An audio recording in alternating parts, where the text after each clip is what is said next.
Welcome to Vektween.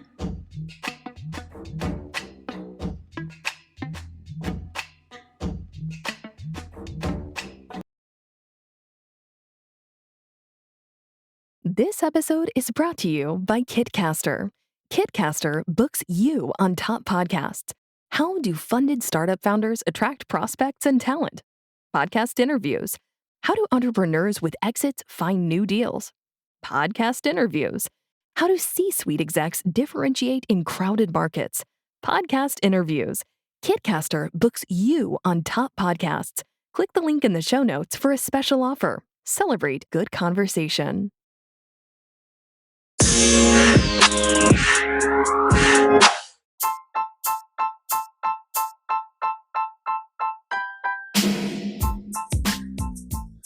What's up? Welcome back to Vektween. I'm Chef T, your host, and today we're going to be talking about a few different topics. One, we're going to talk about this subject on BBC. Can we stomach the latest emerging food innovations? So food innovations that I've spoken about here on the platform have been like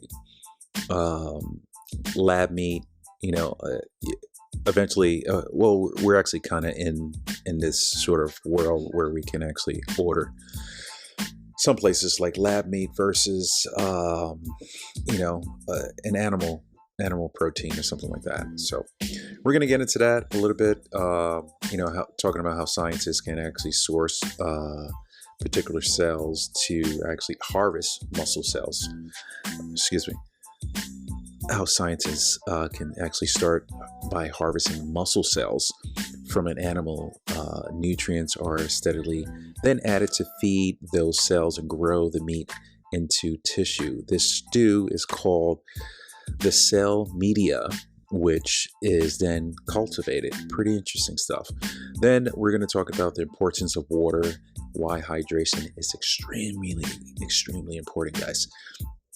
Then I want to get into a company I found. It's actually a crypto blockchain company called Vectorspace AI, which specializes in like bioscience, utilization of data in the health field, it seems like, and how can they basically take that and analyze and create solutions for, health industries in different parts.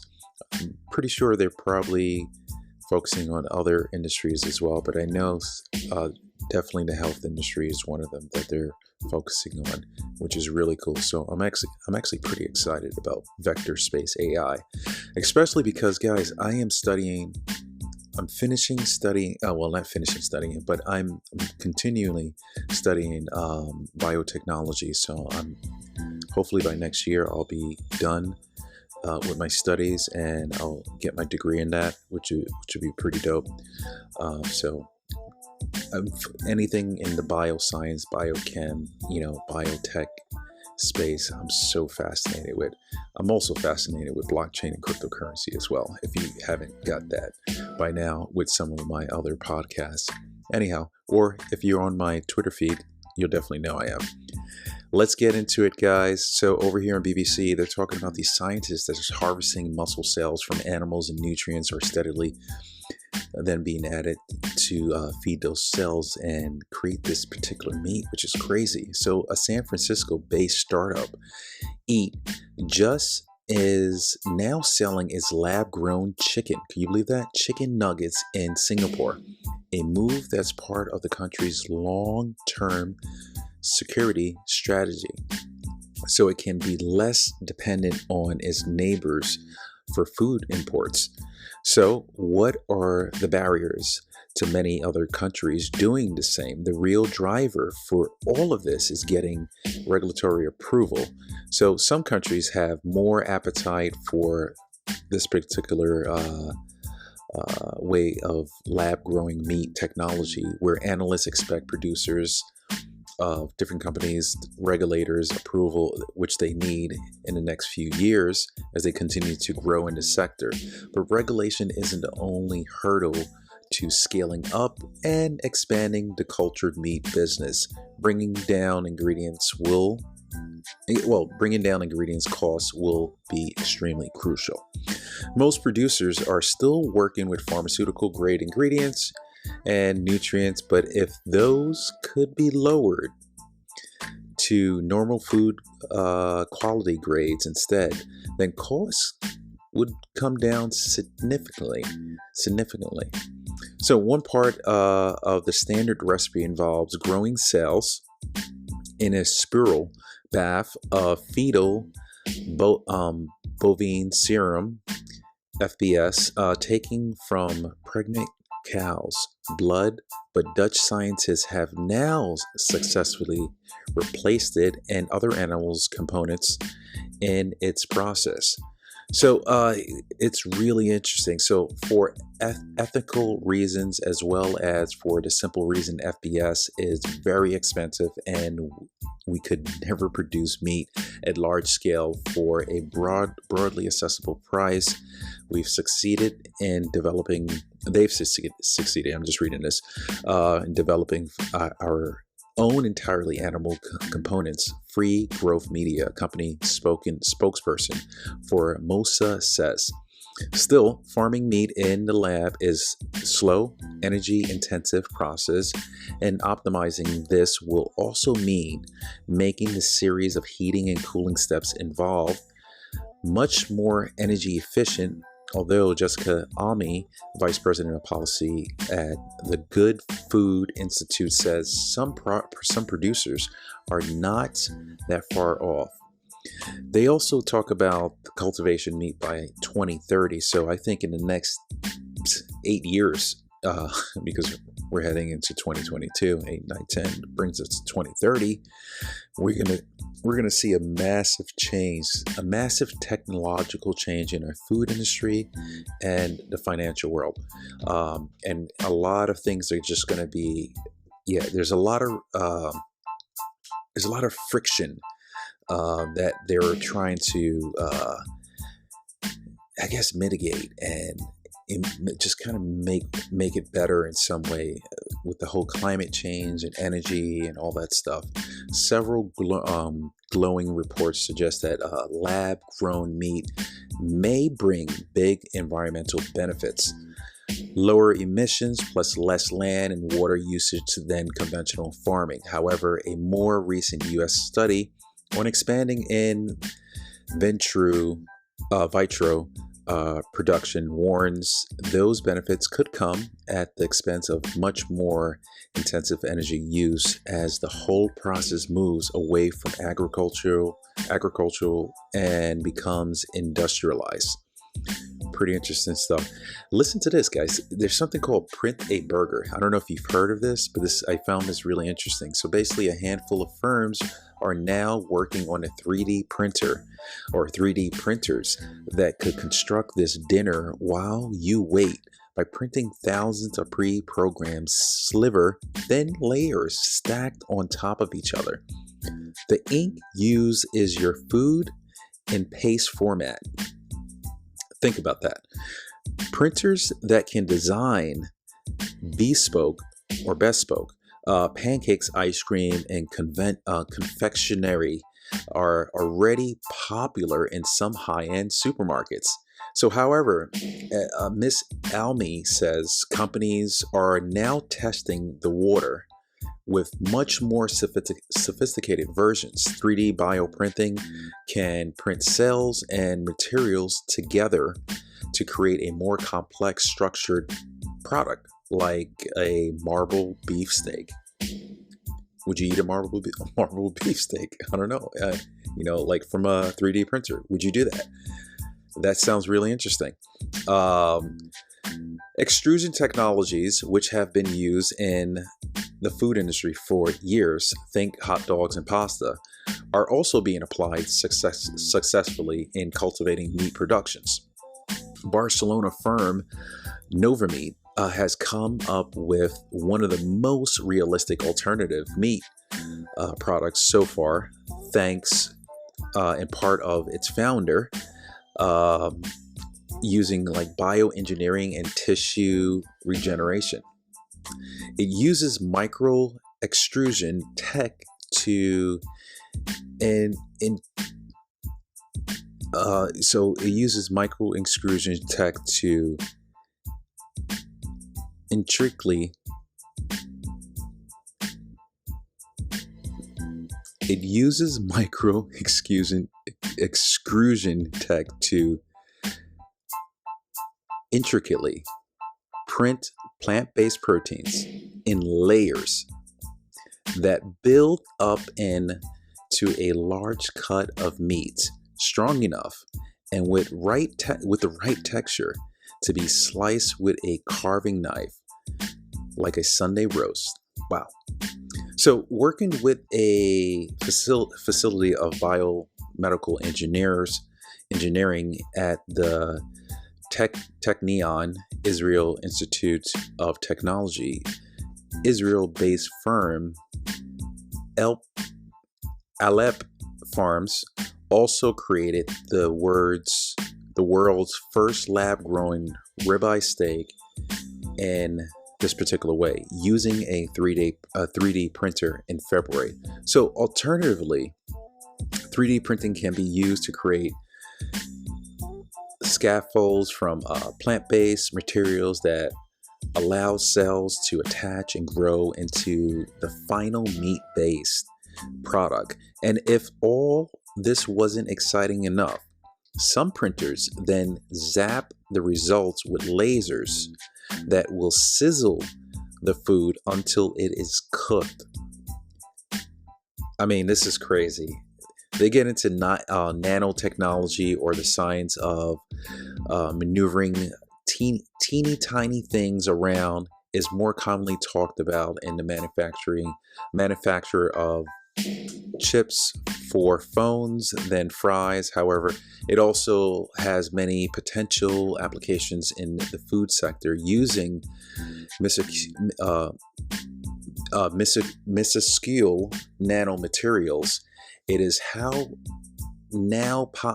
now possible to create packaging that keeps the products held inside edible for pretty much so much longer. So NanoPack is a cling film-like prototype for packaging that has a smaller than eye can see minimal nanotubes disappeared inside it. These hold natural essential oils from plants like oregano and thyme with antimicrobial properties. So the nanotubes slowly release antimicrobial oils from the film into the headspace of the packaged food, which actively slows down oxidation, moisture changes, and microbial growth. A lot going on. Crazy stuff. Link is in the description in my podcast, guys. There's some more stuff to get into, but I find this stuff to be fascinating. Am I going to eat food in the future from a 3D printer? Who freaking knows? Maybe. I'm not sure. But if you're eating Impossible Burger and Beyond Burger, that's kind of in the realm of lab growing product. So, who knows? In the next 10 years, who knows? I think in the next 10 years, you'll probably walk out to, the corner of your block and talk out loud and say, "Hey, Alexa, I need a cab," and a cab will show up. I think that's where we're going. So I think that's where the technology is going. I think there's so many different layers to it, and we're on this new layer that it's just going to blow our minds away. Let's move on. So 7 science-based health benefits of drinking enough water. So if you haven't known this already, you should be hydrating. And I like to tell people at least half your body weight in ounces. The human body comprises roughly around 60 to 70% of water. It is commonly recommended that you drink 8 ounces of glasses of water per day. Although there's little science behind the specific rule, staying hydrated is extremely important.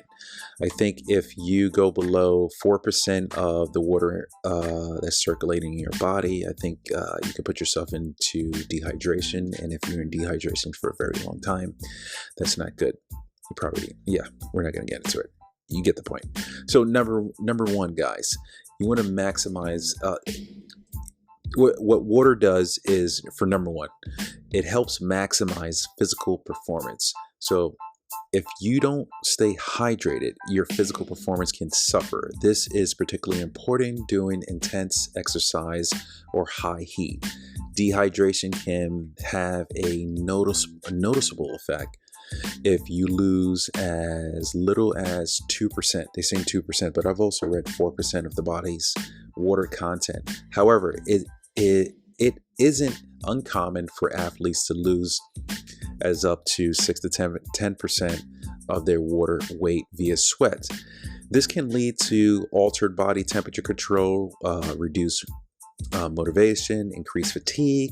It can also make exercise feel more difficult, both physical and mentally. Optimum hydration has been shown to prevent this from happening, and it may, reduce oxidative stress that occurs during high intensity exercises. This isn't surprising when you consider that your muscle is about 80% water, right? Number two, guys, significant effects energy levels and brain function. Listen to this. Your brain is strongly influenced by your hydration status. Studies show that even mild dehydration, such as the loss of 1 to 3% of body weight, can impair many aspects of brain function. In a study in young women, researchers found that fluid loss of 1.4% after exercise impaired both mood and concentration. It also increased the frequency of headaches. Many members of this same research team conducted a similar study in young men. They found that fluid loss in 1.6% was detrimental to working memory and increased feelings of anxiety and fatigue. A fluid loss between 1 to 3% equals about 1.5 to 4.5 pounds of body weight loss for a person weighing 150 pounds. So many other studies with subjects ranging from children to older adults have shown that mild dehydration can impair mood, memory, and brain performance. Number three, may help prevent and treat headaches. Water.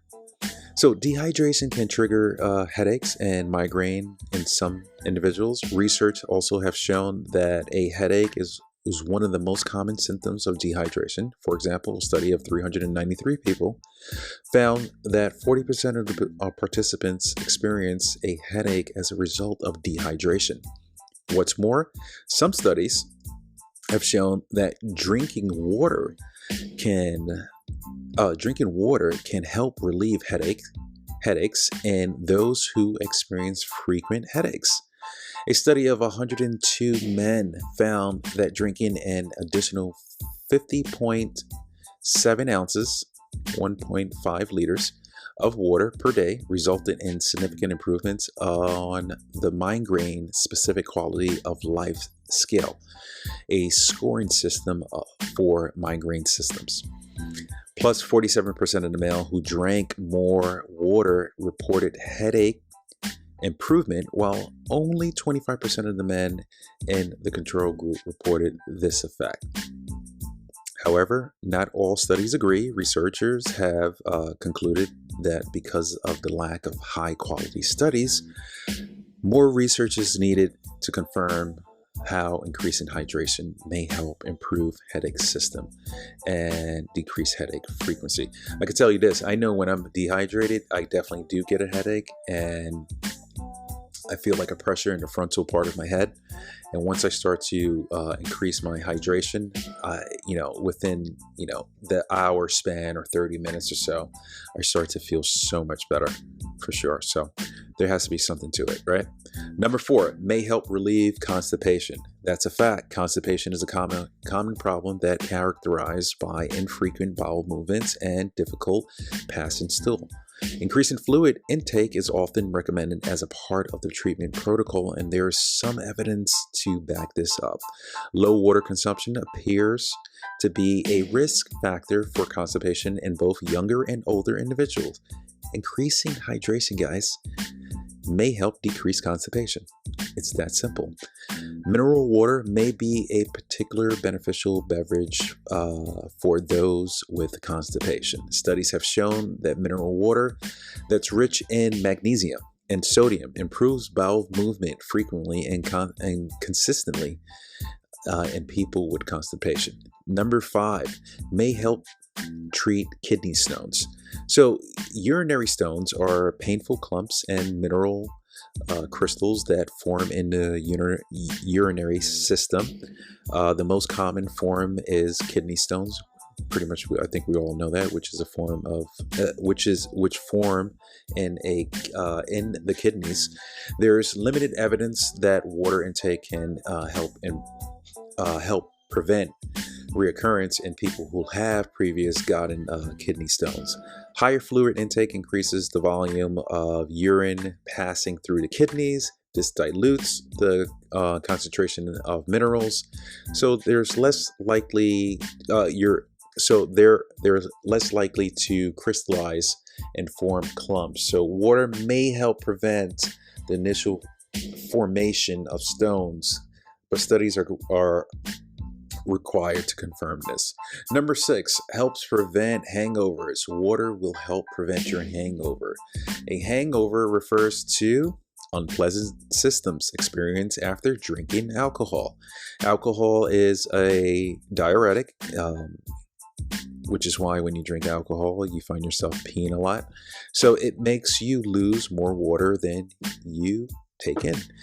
This can lead to dehydration. Although dehydration isn't the main cause of hangovers, it can cause symptoms like thirst, fatigue, headaches, and dry mouth. Good ways to reduce hangovers are to drink a glass of water between drinks and have at least one big glass of water right before bed. I know you're going to tell me you don't like to do that because you wake up in the middle of the night and you have to go pee. I get it. Maybe like a couple of hours before. So number 7, the last one, why water is so important and what does it do, right? Drinking plenty of water can help you lose weight. This is because water can increase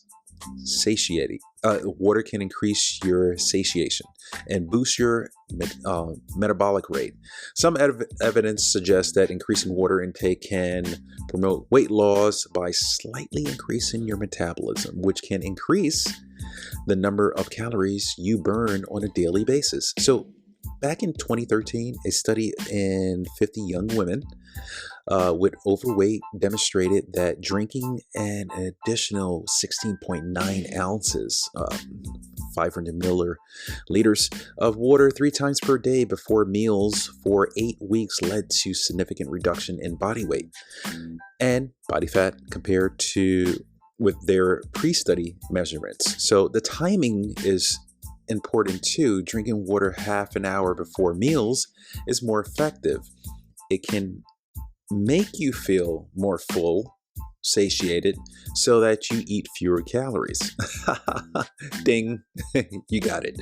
In one study, dieters who drank 16.9 ounces of water before meals lost 44% more weight over a period of 12 weeks than dieters who didn't drink water before meals.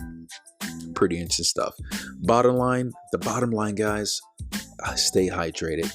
Drink your water because your body needs water. And speaking of water,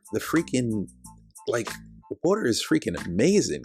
Like, if you haven't done some research and found out why is water necessary for life, man, I highly recommend you just kind of search the web a little bit, trying to go to some factual sites where you can get some really good information about water data.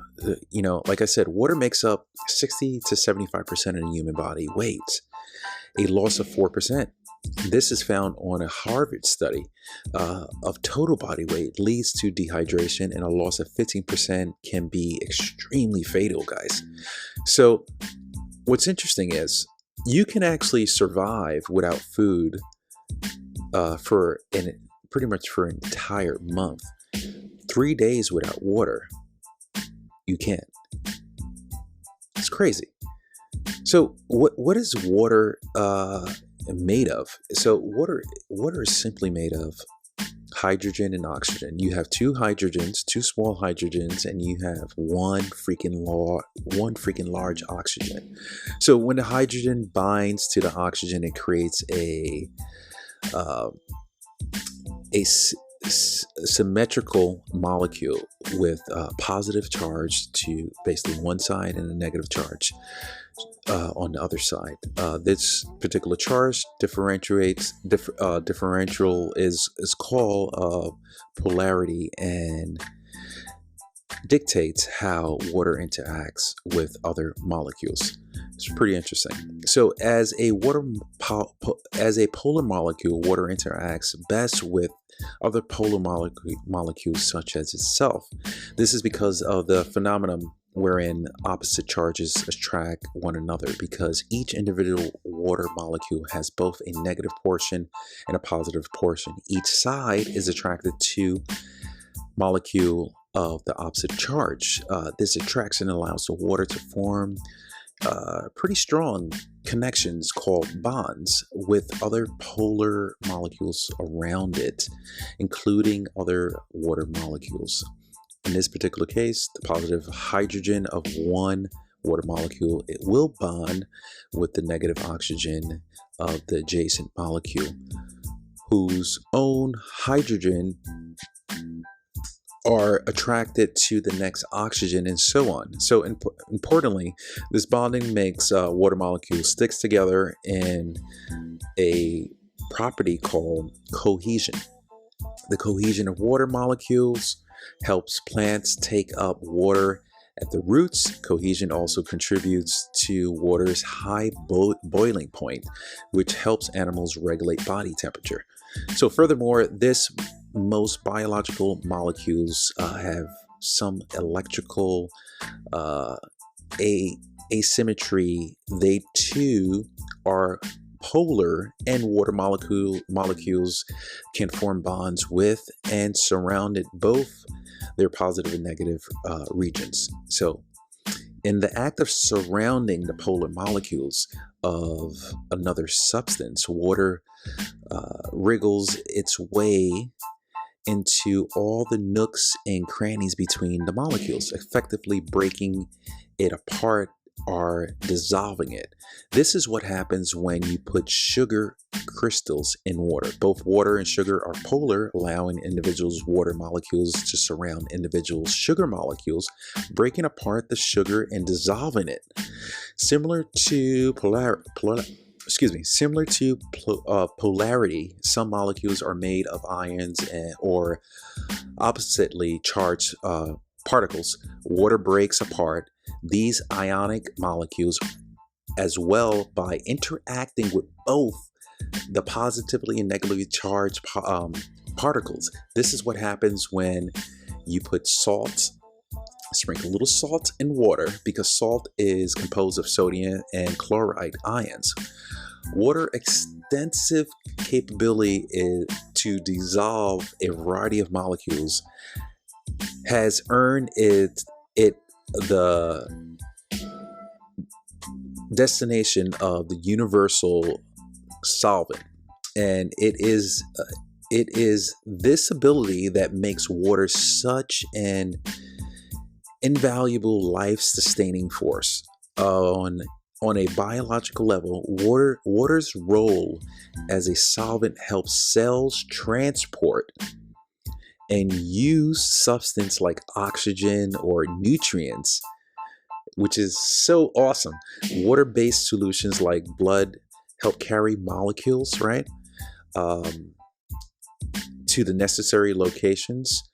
Thus, water's role as a solvent facilitates the transport of molecules like oxygen for respiration, and as a major impact on the ability of drugs to reach their targets in your body.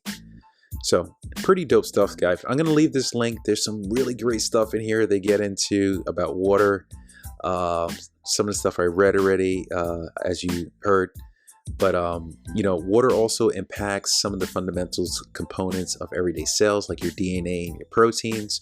Proteins are produced as a long chain building blocks called amino acids, if you don't know, and they need to fold into a specific shape to function correctly. So water drives the folding of your amino acid chains, as different types of amino acids seek and avoid interacting with water. Proteins provide structure and receive signals and catalyze chemical reactions in the cell. So in this way, proteins are the workhorses of the cell. Ultimately, proteins drive the contraction of your muscles, communication, digestion, nutrients, and many other vital functions. Without the proper shape, proteins would be unable to perform these functions and cell and could not survive. Similar, DNA needs to be in a specific shape for its instructions to be properly decoded. So proteins that read or copy DNA can only bind DNA that has a particular shape. Water molecules surround DNA in an ordered fashion to support its characteristics. Double helix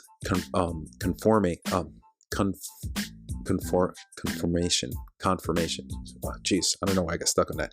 Without this shape, cells would be unable to follow the careful instructions encoded by DNA or to pass the instructions onto future cells, making human growth, reproductions, and ultimately survival unable to happen. So water is important, guys. Water is important. Hydrate, guys. Make sure you are hydrating. It helps facilitate the nutrients throughout your body. I'm Chef T. You can catch me at BioChef T on Instagram, BioChef T on TikTok, and you can find all my other handles and links and all that stuff when you click the link in my bios on my social handles. And of course, right here on my podcast description, all the links to everything I spoke about today are listed right in that description, as well as my social handles as well. Be safe, stay healthy. I'll catch you guys on the next one. Peace.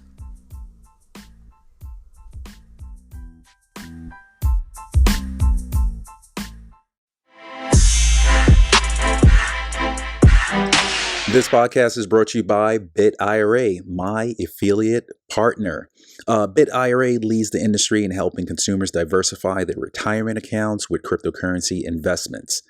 Why BitIRA? Because they are among the most secure and compliant digital IRA solutions, guys, providers on the market. Their uncompromising commitment to security includes storing consumers' cryptocurrency in cold storage within grade V nuclear bunkers, protecting consumers' stored cryptocurrency with end-to-end insurance, complying proactively with regulations by using regulated exchanges and registering with the U.S. government. Every asset class carries its own set of advantages. The key is achieving your financial objectives and growing your wealth is understanding those advantages and learning to balance your investments across a range of appropriate asset classes suited to your unique situation. So per notice 2014 to 2021 from the Internal Revenue Services, digital currencies are treated as personal properties for tax purposes, thus making them eligible to be held inside a digital IRA account. That means that any gains you occur through your digital currency investments remain tax-free until you withdraw them from your retirement account as a distribution. And here's something else that many people don't know. If you sell your digital currencies within your IRA without taking a distribution, any gains that you may have made can be reinvested in other asset classes. In other words, your IRA does not need to remain entirely in digital assets to keep this tax deferred designation. The current cryptocurrencies you can actually invest in BitIRA are Bitcoin, Bitcoin Cash, Chainlink, Ethereum, Ethereum Classic, Zcash, and Stellar Lumens. Welcome to the future. I'm BioChef T, and guys, click my Bit IRA link, affiliate link, right in the description to learn more and get yourself a free guide on digital IRAs. Peace.